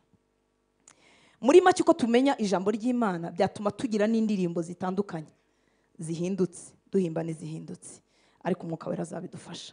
Haleluya, haleluya. Niyo mpamvu umwitozo wa mbere w'umuririmbyi ntabwo ari ukugorora amajwi, inshuti z'Imana. Nyebi. Amen. Twagiye ku murongo wa 10 no twari turi. Mugende nk'uko bikwiriye twawurangije. Ubu bushobozi bwo kugenda uko Imana ishaka tuyinezeza muri byose byavuye hehe nema mwibuka? Byavuye muri kwa kwizera, kwavuye muri bya byiringiro by'ibyo babikiye mu ijuru, nabyo byari byaravuye mu byo bumvise. Bumvise iki? Bwa butumwa bwiza. Murabyumva? Haleluya. Byaje kubyara iyi migendere ikwiriye ab'umwami. Imana nishimwe cyane. Haleluya. Uku kumenya ibyo data atubiki, uku kumenya ibyo umwami yakoze, uku kumenya ijambo ry'Imana iteka bitubyarira ibyiza gusa. Haleluya. Tuvuye mu kumenya neza iby'Imana ishaka, tuvuye mu kumunezeza by'iteka, tuvuye mu kwera imbuto z'imirimo myiza yose. Izi mbuto z'imirimo myiza bitandukanye n'ibyo nakwigirisha. Ufite igiti nk'igiti cy'avoka ntabwo kivuga ngo ubwo bandeba ngo ngiye gusita nsohora avoka. Haleluya. Cyera avoka kuko gishoye imizi mu butaka, byanze bikunze kizera avoka. Amen. Uko dushorera imizi muri Kristo, ntabwo tuvuga ngo none ngo ngiye kwitoza ngo mama Levi ngo ndamubwira neza. Ntabwo ari uko biba bimeze ngo ngiye kugerageza ngo negeranye amagambo ye, ahubwo aho nshoreye imizi hambyariye ubugwaneza. Hagenda hatubyarira ubugwaneza tutarinda kwihatiriza. Impamvu urugendo rw'agakiza rujya runanirana rukabiha nuko twibwira ko twabikora muri discipline n'imbaraga zacu. Oya, ibyo twakira bikadutindamo nibyo bitubyarira ubwo buzima bunejeje Imana kandi bweza imbuto ziryoheye n'abantu. Haleluya. Imana nishimwe. Amen. Uku kumenya kubyara ibyiza gusa. Twari tuvuye mu kumenya neza iby'Imana ishaka, mu kumunezeza iteka, mu kwera imbuto z'imirimo myiza yose, tugeze ahandi haryoshye kuri 11. Gukomereshwa imbaraga zose. Haleluya. Muribuka aho byahereye? Bya byiringiro, kwa kwizera, kwashakuje, byagiye bibyara bya byiringiro bitewe n'ibyo babikiwe mu ijuru. Kwa kwizera kwavuye mu butumwa bwiza bumvise. Haleluya. Birabajyanye bagenza uko umwami ashaka, bamunejeje muri byose, bafite imbuto z'imirimo myiza zihoraho, bagenda bunguka kumenya buri munsi, bibagejeje ahandi hantu haryoshye hitwa mu gukomereshwa imbaraga zose. Haleluya. Ngo mukomereshejwe imbaraga zose nk'uko ubushobozi bwayo, ubushobozi bwandi gukomereshwa imbaraga zose si ubushobozi bwawe, si ubushobozi bwanjye, ni ubushobozi bwayo. Haleluya, haleluya. Niyo mpamvu ababimenye nta bwoba bagenda nabo kuzahirima no kuzagwa, kuko si imbaraga zabo zigize gute zibakomeje. Mukomereshejwe imbaraga zose nk'uko ubushobozi bwayo, ubushobozi bwande we bw'Imana, nk'uko ubushobozi bwayo bw'icyubahiro bungana. Ayi, n'ubushobozi butagira akagero, n'ubushobozi budafite limite. Ubwanjye bufite limite, niyo mpamvu bwacogora, ariko n'ubushobozi bwayo dukomereshejwe imbaraga zose, nk'uko ubushobozi bwayo bw'icyubahiro bungana. N'ubushobozi bw'Imana kandi bw'icyubahiro uko bungana nizo mbaraga zinkomeza. Haleluya. Ngo mubone uko mwiyumanganya. Iri jambo sinarikunze cyane kuko rirabivuga ukundi. Kwiyumanganya mu Kinyarwanda byenda kumera nko gushinyiriza. Siko bimeze? Uri murababara uhagaze nko ku musumari ariko uriyumanganya. Ibyo rero ntago ari ku mwuka bikora. Katureba mu zindi ndimi. Haleluya. Ngo mukomereshejwe imbaraga zose nk'uko ubushobozi bwayo bwande, ubushobozi bwande bugukomeza, ubushobozi bwayo bw'Imana bw'icyubahiro bungana. Si ibintu bike, ni ibintu byinshi biri mu icyubahiro cyinshi. Ngo mubone uko mwiyumanganya muri byose, mukihangana n'ibyishimo. Umva igitangaza kirimo. Ubundi muri kamere muntu ntihabaho kwihangana n'ibyishimo. Umuntu yihangana n'umubabaro. Siko bimeze? Kuko ibyihanganisha biba bibabaje. Ariko ibyavuye ku mwuka w'Imana, haleluya, ibyavuye mu mbaraga z'Imana bibyara kwihangana n'ibyishimo, atari ibyo umuntu yigirisha. Imana nishimwe. Haleluya. Haleluya. Bibiliya yitwa NLT cyangwa New Living Translation, simbizi neza ibintu nk'ibyo. Haravuga ngo we also pray that you will be strengthened with all his glorious power, so you will have all the endurance. Ibi ni byandi batubwiye byo kwiyumanganya, ahubwo uzagira endurance. Endurance ni nk'ubushobozi endurance nyine nibyo ngibyo. N'ubushobozi tuvuge umuntu arirukanka metero 5,000. Resistance. Umuntu yagombye kwirukanka metero 5,000. Udafite endurance ntari bubigereho, aragarukira kuri metero 100. Ariko ufite iyo resistance, ufite ni nk'izo mbaraga zimuhesha gukomeza gukora kandi bigoye ariko akabibasha. Murumva ko kwimanganya ko mu Kinyarwanda ko badutuburiyemo gake. Haleluya. Ni endurance. Nukuvuga ngo yari yitoje kugeza igihe adevelop igihaha gifite imbaraga zo kwirukanka akarangiza metero 5,000. Haleluya. Umwuka wera rero atugenza atyo. Nago twihangana dushinyirije, ahubwo yaduhaye endurance, yaduhaye izo mbaraga zo guhangana n'igikomoka ku isuko cyaba kimeze uko ariko kose. Haleluya. Haleluya. So you will have all the endurance and patience you need. Nukuvuga ngo endurance nari nkeneye, resistance nari nkeneye, kwihangana nkeneye, nabyo narabihawe. Haleluya. Kubera kwa kwizera nkomora muri bya byiringiro nakuye muri kwa kumva ubutumwa bwiza. Murabyumva nshuti z'Imana? Amen. Haleluya. NIV ikavuga akanyuma ngo so that you may have great endurance and patience. Nukuvuga ngo murakomejwe, cyane twavugaga mukomereshejwe imbaraga zose nk'uko ubushobozi bwayo bw'icyubahiro bungana, kugira ngo mugire endurance, mugire great endurance, endurance ikomeye no kwihanga. Ibi bintu si by'umuntu yigira, ahubwo hari ahantu abikomora. Yaririye ku meza y'umwami, ijambo ry'Imana ryagwiriye mu mutima we, ryahinduye uko yizera, ryahinduye ibyiringiro yari afite aho byerekeje, byamuhinduye mu mitekerereze, byamuhaye kumva, byamuhaye kumenya neza ubushake bw'Imana, bimubyariye endurance, bimubyariye resistance ku miyaga iyo ariyo yose. Mana ishimwe cyane.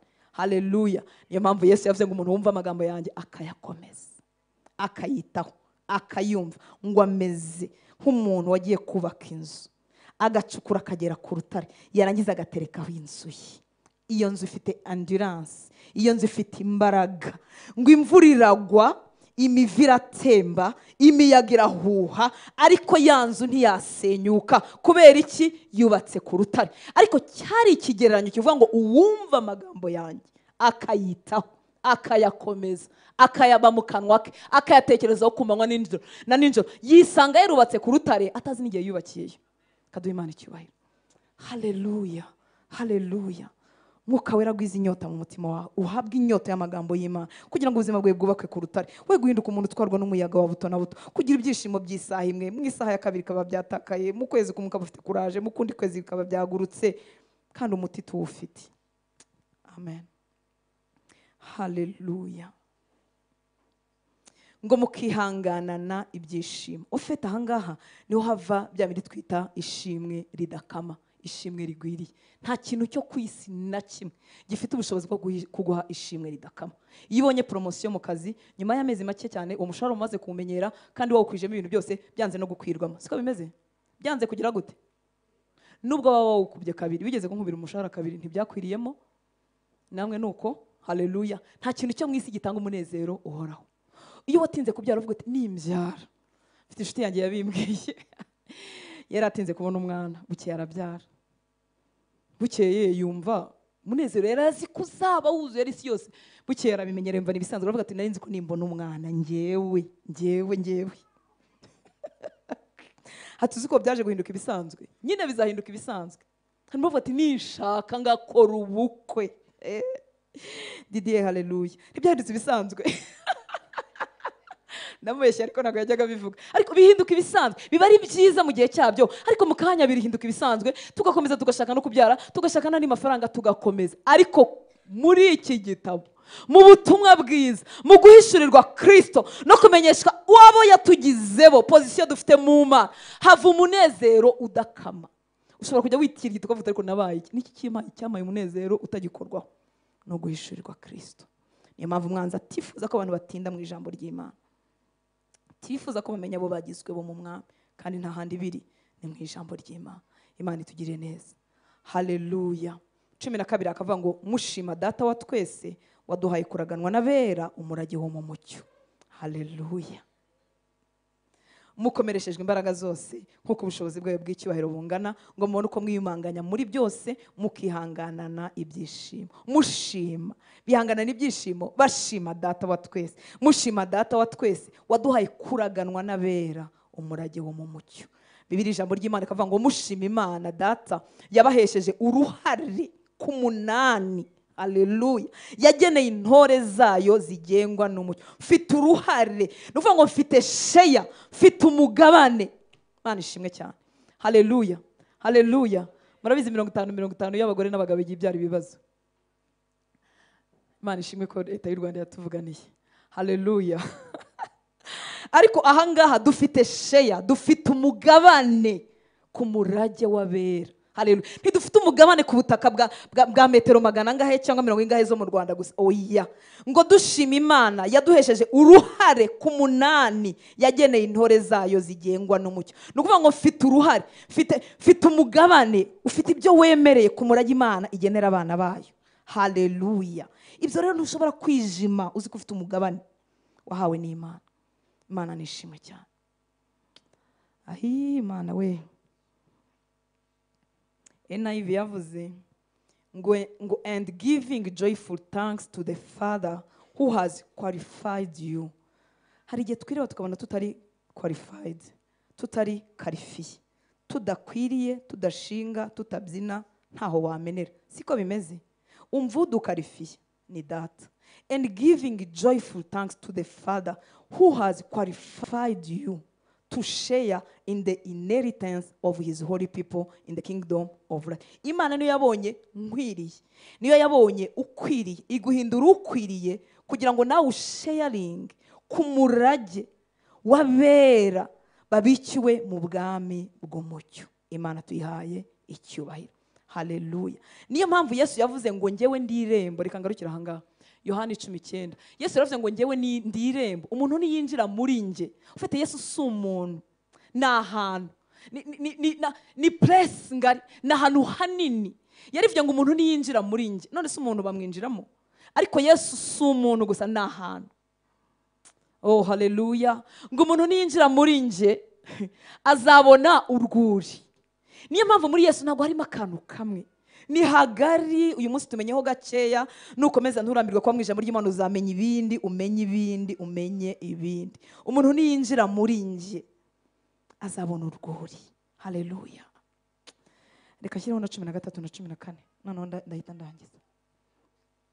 ahangaha dukeneye kuhumva, ni ukuri turabikeneye kandi muraza kubyumva ko twari tubikeneye, nubwo n'ibindi nabyo twari tubikeneye. Haleluya. 13 twagiye, murabyuka ko turi mu Bakolosayi, ariko ibintu kubicamo kabiri biba bibishye, nubwo mbona ari nge wafashijwe cyane. Haleluya. 13 niwe wadukijije, uwo ni Yesu bariho, niwe wadukijije ubutware bw'umwijima. Haleluya. Akadukuramo akatujyana mu bwami bw'umwana we akunda. Yesu yaradukijije, yadukoreye icyo twita deliverance, ya indi yazungurukije abantu. Haleluya. Niwe wadukijije ubutware bw'umwijima akadukuramo akatujyana mu bwami bw'umwana we akunda. Ndi mu bantu bemera deliverance ko ari igihe umuntu aterwa n'amadayimoni n'imyuka mibi bikaba ngombwa ko afashwa n'undi muntu, ariko abera benshi saho bahagaze. Abera benshi baboshwe n'icyo babasha kwibohora bakoresheje ijambo ry'Imana ryonyine, baboshwe nuko batamenye abo bari bo mu mwami. Muri umushuti z'Imana nta bundi buretwa bubirimo. Haleluya. Niwe wadukijije ubutware bw'umwijima, ubundi bagomba kuvuga ngo niwe watubohoye, adukura mu butware bw'umwijima akadukuramo akatujyana mu bwami bw'umwana we akunda. Umunsi wo gukizwa habaye transfer, narimuwe, uretse ko ngewe wakera n'ubundi yarapfuye, haje umushyashya. Iyi ni imvugo gusa. Haleluya.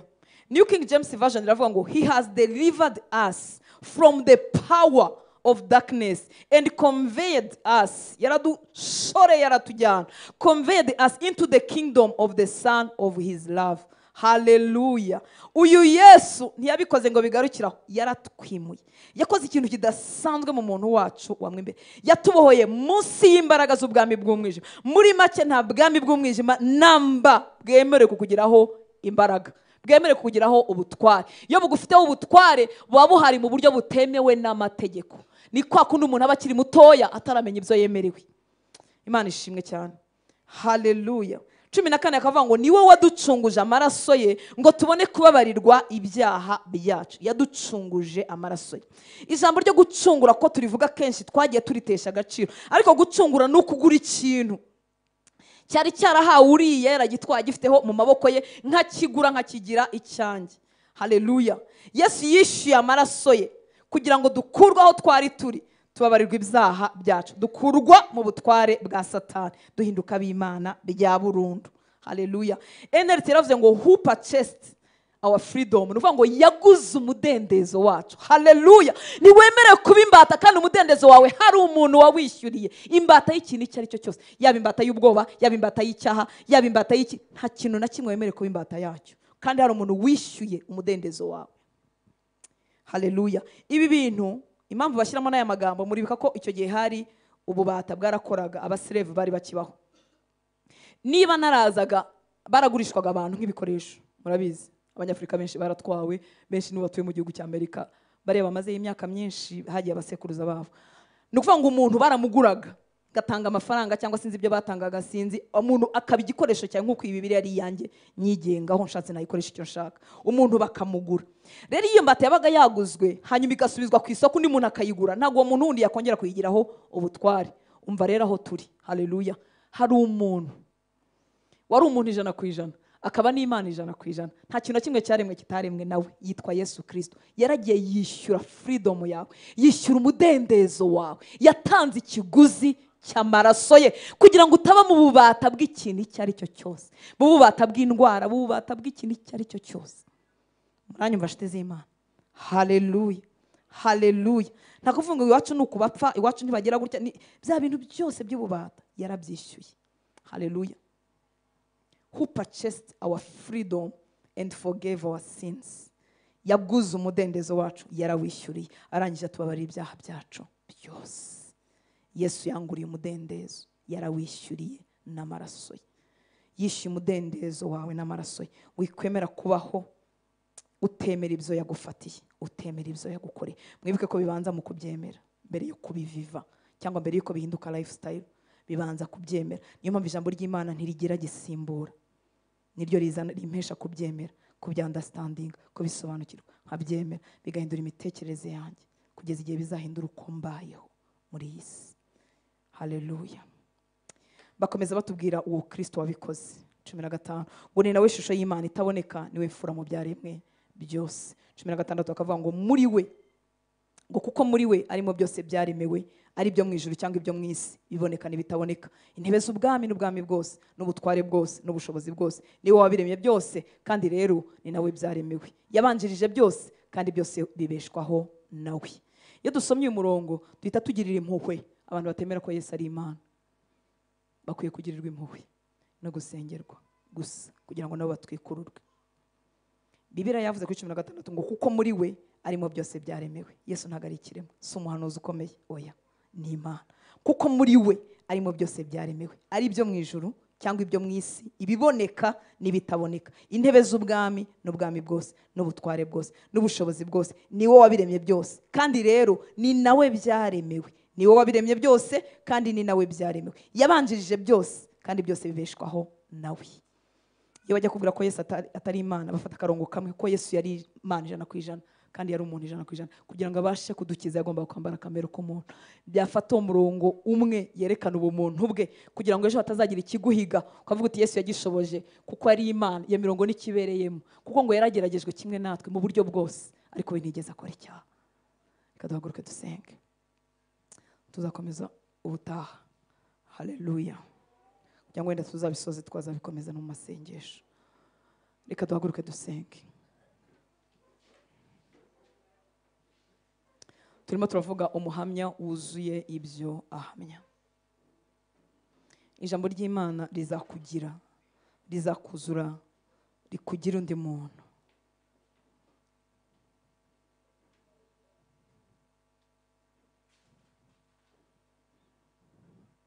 Kuko waryumvise ukarisobanukirwa, kuko wemereka rigashorera imizi mu bitekerezo byawe. Ntukwemere ko umwanzi aguteza kuri bamagahe gato gusa, gato gusa. Ubwonko bw'umuntu ukuntu bwubatse buremye mu buryo ikintu yarepese ari cyo kigomamo, ikintu aho umwanya munini nicyo kimuyobora.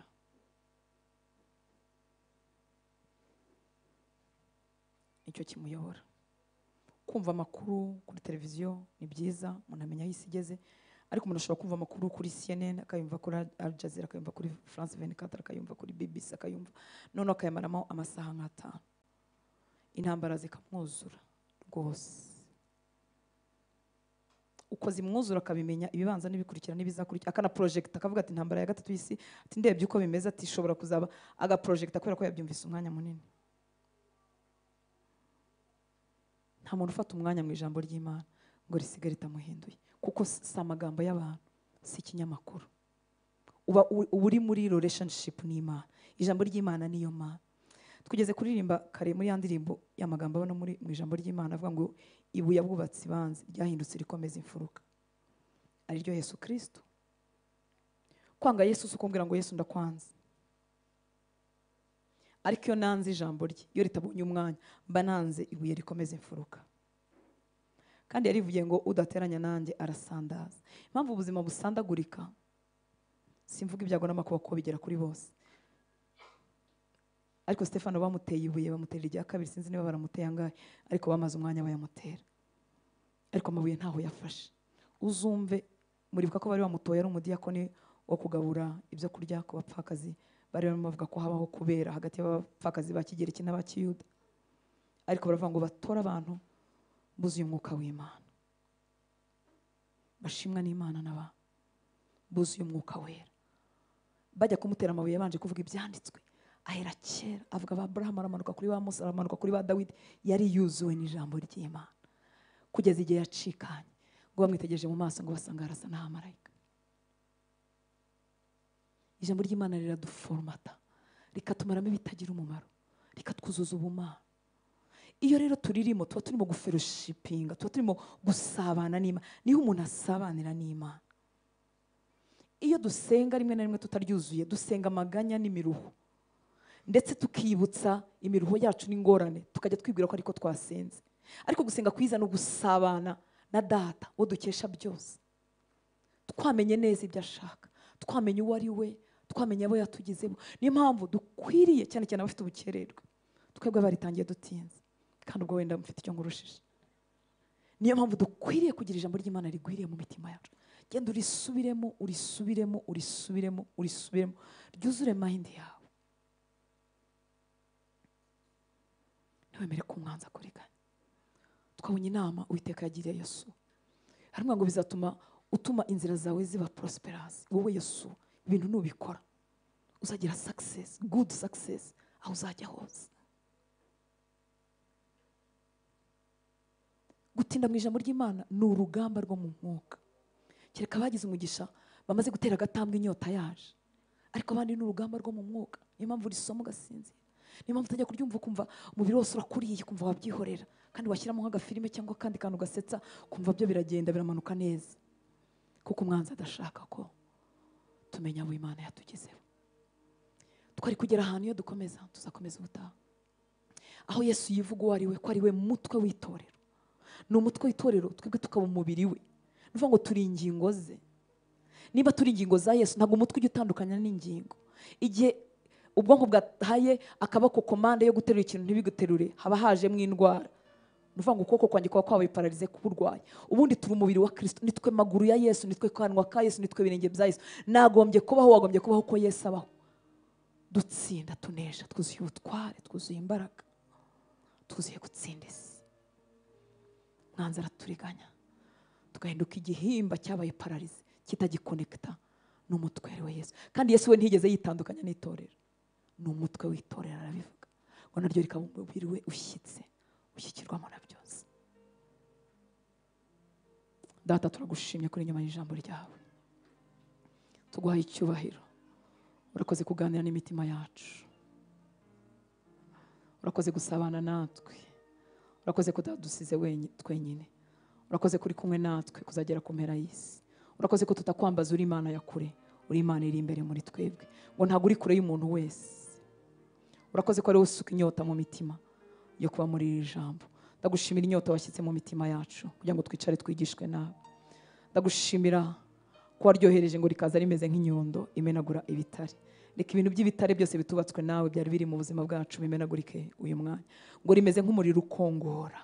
Reka ritambuke ritwike ibintu byose bitashyizwemo nawe, ngo rimeze nk'inkota ityari ya mugi yombi. Reka ritandukanye ikintu cyose kigomba gutandukana n'ubuzima bwacu, maze ibyo ushaka bitwuzure. Watugize umubiri wawe, maso yanjye areba nk'uko ari wowe wakarebye, ibiganza byanjye bigakora nk'aho ari wowe wagakoze, amaguru yanjye akagenda nk'aho ari wowe wakagiye, kubaho kwanjye kukagera ahantu kukazana amahoro n'umugisha nk'uko ari wowe wakahageze. Uwo ni wo murage wabera. Reka abahungu n'abakobwa bawe, abagore n'abagabo, abakozi bawe, abana bawe bagende basabana nabyo, babyuze, bibuzure, bihindura ubuzima bwacu. Twuzure ishimwe ridakamwa, twuzure umunezero udashira. Ijambo ryawe rigume ku rurimi rwacu, rigume mu kanwa kacu, turitekereze ku manywa na nijoro. Ndagushimira kubwo bushobozi wabuduhaye. Igihe kimwe wahindukiye abigishwa bawe urababwira ngo nafite ibintu byinshi byo kubabwira, ngo ariko ntabwo mwabasha kubyumva, ngo ariko igihe kizaza umwuka wera azaza azabigisha byose. Ndagushimira ko turi mu gihe cy'umwuka wera, aho turi itorero ryigishwa byose, rikamenyeshwa byose. Urakoze ko waduhaye kumenya kuba Imana, urakoze ko waduhaye kuguhishurirwa kuba Imana muri twebwe. Ntiwabigize ubwiru ngo tujye kubibaza abandi bantu, ahubwo urabiduhishurira ko bafite inyota. Ndagushimira inyota usutse mu mitima yacu, ndagushimira gutwikururwa kubaye ku bwenge bwacu. Mvuze umugisha ku bwoko bwawe, imirimo y'amaboko yabo igira umugisha, amago yabo agira umugisha, urubyaro rwabo rugira umugisha, abavandimwe babo bagira umugisha, ababyeyi babo bagira umugisha, ubuzima bwabo kuva ku mutwe kugera ku birenge bugira umugisha, amagara yabo abe mazima, bagukorere baguwe neza, basohoza icyo wabaremeye. Ndimura kurwara n'intege nkeya n'ikintu cyose kitava kuri wowe mu buzima bwabo mu izina rya Yesu. Ndimura kubunza umutima, ndavuga ibyiringiro, ndavuga imbaraga, ndavuga amahoro mu mutima wa buri muntu wese. Utasize amahoro iwabo asange ari amahoro, winjiye ashobewe asohokana ibyiringiro bidakama. Iyi nyota yo kuba mu ijambo ryawe igume mu mutima we, igume mu mutima we byiteka. Agende yunguka kumenya kose, agende yunguka ubwenge bwose bw'umwuka, agenda agwiza kumenya ubushake bwawe. mpesheje umugisha abakora imirimo itandukanye kuri iki gicaniro kugira ngo kitazima, bahabwa umugisha. Abadufasha mu kanya ko kuramya bahabwa umugisha, badufasha mu gusenga mu ijambo bahabwa umugisha, abatanga ubutunzi bwabo bahabwa umugisha, abakora imirimo itandukanye iyo twamenya n'iyo tutamenya bahabwa umugisha. Icyubahiro cyose ikikugarukire mu izina rya Yesu dusenze, amen. Umwami Yesu abaha umugisha. Murakoze kwicara.